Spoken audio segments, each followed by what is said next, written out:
Pernahkah kamu bertemu seseorang yang begitu yakin dengan apa yang dia katakan, tapi kamu tahu dia jelas-jelas salah?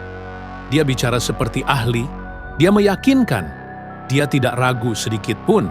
Tapi saat kamu dengarkan baik-baik, kamu sadar dia tidak benar-benar paham. Ini bukan fenomena langka. Ini terjadi setiap hari. Di internet, di kantor, di lingkungan kita. Dan ini punya nama, efek Dunning-Kruger. Hari ini kita akan bahas kenapa orang yang paling tidak tahu seringkali menjadi yang paling percaya diri.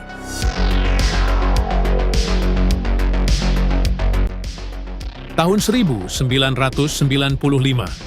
seorang pria bernama MacArthur Wheeler merampok 2 bank di Pittsburgh, Amerika Serikat. Yang aneh, dia tidak memakai penutup wajah. Dia malah tersenyum ke arah kamera pengawas. Beberapa jam kemudian, dia ditangkap oleh polisi. Dan saat ditanya kenapa tidak menyamar, dia menjawab, "Saya sudah pakai air lemon." Dia percaya, air lemon bisa membuat wajahnya tak terlihat oleh kamera. Dia yakin, sangat yakin. Kasus ini menarik perhatian 2 psikolog dari Cornell University, David Dunning dan Justin Kruger. Mereka tidak sekedar tertawa, mereka penasaran bagaimana mungkin seseorang bisa begitu salah, tapi begitu yakin.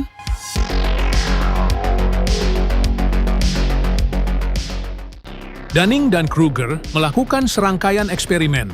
Mereka mengajak peserta untuk mengerjakan tes logika, tata bahasa, dan penilaian humor. Setelah selesai, mereka diminta menilai kemampuan mereka sendiri. Hasilnya mengejutkan. Orang-orang dengan nilai terendah menganggap bahwa mereka termasuk yang terbaik. Mereka tidak hanya tidak tahu, tapi juga tidak tahu bahwa mereka tidak tahu. Inilah yang disebut sebagai efek Dunning-Kruger, fenomena psikologis, di mana orang yang tidak kompeten tidak punya kapasitas untuk menyadari ketidakmampuannya.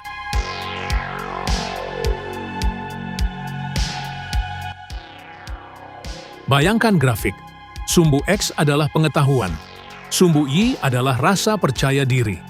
Ketika seseorang baru belajar sedikit, percaya dirinya langsung melonjak. Itu disebut gunung kebodohan. Setelah tahu sedikit lebih banyak, dia sadar ternyata dia tidak tahu apa-apa. Percaya dirinya turun drastis. Itu disebut lembah putus asa. Lalu, saat dia terus belajar, dia mulai naik kembali secara perlahan. Itulah lereng pencerahan. Efek Dunning-Kruger menjelaskan ini dengan sangat jelas. Semakin dangkal pengetahuan seseorang, semakin besar kemungkinan dia merasa tahu banyak.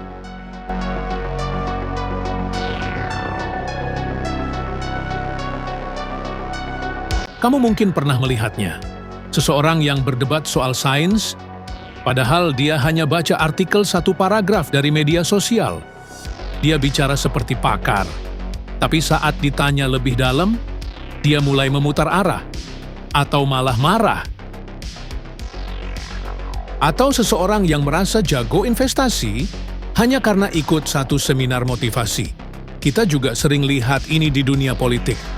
Orang-orang yang tidak paham ekonomi, tiba-tiba jadi ahli di Twitter. Ini bukan cuma lucu, ini juga berbahaya.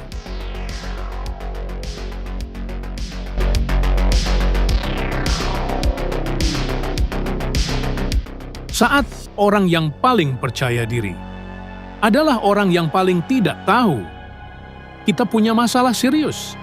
Efek Dunning-Kruger membuat kita lebih percaya pada yang terdengar yakin daripada yang benar-benar kompeten. Dan ini terjadi di dunia nyata. Orang awam menyebar informasi palsu tentang kesehatan. Influencer berbicara soal hukum tanpa dasar.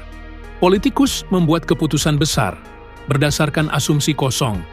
Saat dunia lebih menghargai kepercayaan diri daripada kompetensi, kita semua dalam bahaya.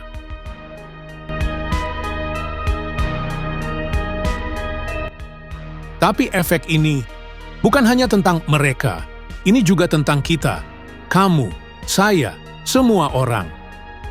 Pernah nggak kamu merasa sangat yakin saat berargumen, lalu beberapa hari kemudian sadar, kamu salah total? Itulah efek Dunning-Kruger dalam bentuk paling sederhana. Dan lucunya, semakin kita yakin efek ini tidak berlaku untuk kita, semakin besar kemungkinan kita sedang mengalaminya.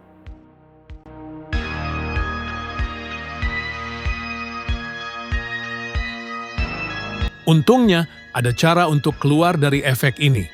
Dan semuanya dimulai dari satu sikap, kerendahan hati. Langkah-langkahnya sederhana. 1. Berani bilang, saya tidak tahu. 2. Belajar terus, bukan untuk menang, tapi untuk mengerti. 3. Dengar pendapat yang berbeda, jangan cuma cari yang sejalan. 4. Terima kritik, meskipun pahit. 5. Dekatkan diri dengan orang yang lebih tahu. Ini bukan soal siapa paling pintar, tapi siapa yang paling mau belajar.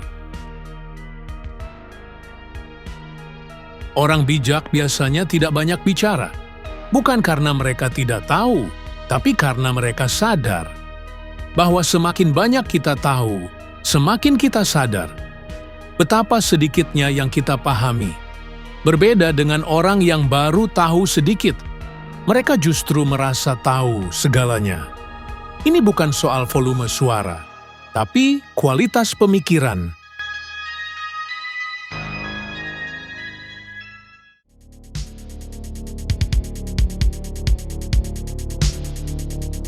Kalau kamu merasa kamu tidak tahu banyak, itu bukan kelemahan, itu kekuatan. Karena orang yang sadar dia tidak tahu, punya peluang terbesar untuk tumbuh. Ingat, orang yang tahu sedikit tapi merasa paling benar akan terus berada di tempat yang sama. Tapi mereka yang rendah hati akan terus naik ke lereng pencerahan